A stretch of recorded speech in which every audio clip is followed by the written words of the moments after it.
मुरगुड येथील ऐतिहासिक छत्रपती शिवाजी महाराजांच्या पदस्पर्शाने पावन झालेल्या परिसरातील काशीलिंग बिरदेवाची वार्षिक चैत्र यात्रा यंदा भक्तिमय आणि उत्साही वातावरणात मोठ्या श्रद्धेने पार पडली। यात्रेनिमित्त परिसरात भाविकांची मोठी गर्दी पाहावयास मिळाली। शनिवारी भाकणूककर पुजारी तुकाराम पुजारी यांच्या घरापासून सवाद्य ढोल ताशांच्या गजरात आणि जयघोषात पालखीचे प्रस्थान होऊन ती काशीलिंग बिरदेव मंदिरात नेण्यात आली। त्यानंतर वार्षिक यात्रोत्सवाला सुरुवात झाली। दरवर्षीप्रमाणे यंदाही पारंपरिक धार्मिक कार्यक्रमांचे आयोजन करण्यात आले होते। गोकुळची बासुंदी पुन्हा खावीशी वाटतेय। खरं सांगू, मलाही खावीशी वाटतेय।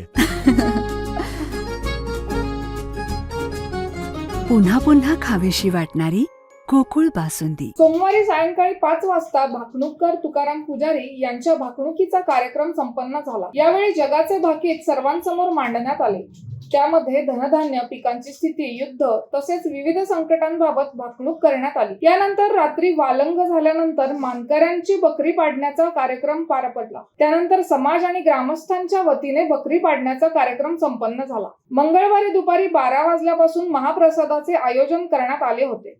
यासाठी सुमारे 20 बकऱ्यांच्या जेवणाची व्यवस्था करण्यात आली होती। या महाप्रसादाचा लाभ हजारो भाविकांनी घेतला। सायंकाळी मंदिरातून पालखीचे प्रस्थान करण्यात आले। यात्रेनिमित्त धार्मिक विधी, भंडाराची उधळण आणि ढोल कैताळांच्या गगनभेदी निनादाने परिसर दुमदुमून गेला। यावेळी मुरगुड येथील काशीलिंग बिरदेव मंदिरास मराठा वालंग समाजाच्या वतीने 501 किलोचा पुष्पहार अर्पण करण्यात आला। काशीलिंग बिरदेवाच्या नावाने चांग भलं अशा जयघोषात हा सोहळा उत्साहात पार पडला। या कार्यक्रमासाठी आकाश डेळेकर, सुशांत भोसले, संदीप भारमल, अमोल पाटील, बाळकृष्ण चव्हाण, अजित कांबळे, प्रशांत भुते, विजय गोदडे, सत्यजित शिरसेकर, सानिका चव्हाण, धनश्री चव्हाण, विनायक भोई, अंबाबाई मंदिराचे विशाल गुरव तसेच धनगर समाजाचे तुकाराम पुजारी, जगन्नाथ पुजारी, साताप्पा मेटकर, सागर पुजारी, सिद्धू दिवटे, संदीप पुजारी, लक्ष्मण पुजारी, समाधान बोते, सदाशिव पुजारी, गुरु पुजारी, पांडुरंग पुजारी, अप्पासो मेटकर, मारुती दिवटे, सुरेश दिवटे, संजय मेटकर, अजिंक्य मेंढके, आदित्य मेटकर आदी कार्यकर्ते उपस्थित होते।